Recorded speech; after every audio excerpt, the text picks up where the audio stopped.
you're annoyed that Roblox is blocked in your school Chromebook, this is the video for you, and I'm going to show you exactly how to unblock it. So firstly, you're going to need to go to the Google Docs in the description down below, and then when you press on it, you can see primary links and you can see secondary links.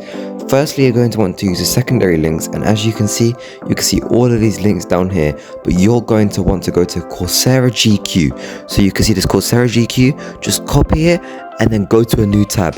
When you go to a new tab, just paste it into the search part right here and then press enter. When you do that, it will say connecting to server and bring you to this page right here. Then you want to go to the top of the screen and you can choose any of these primary links, doesn't really matter. I'm going to do all three and I can show you just to see which one you want to use for yourself. As you can see, they're all pasted in each of these websites and they're just loading. If you want to use the Y9 free games one, all you have to do is press Roblox right here and it will launch it.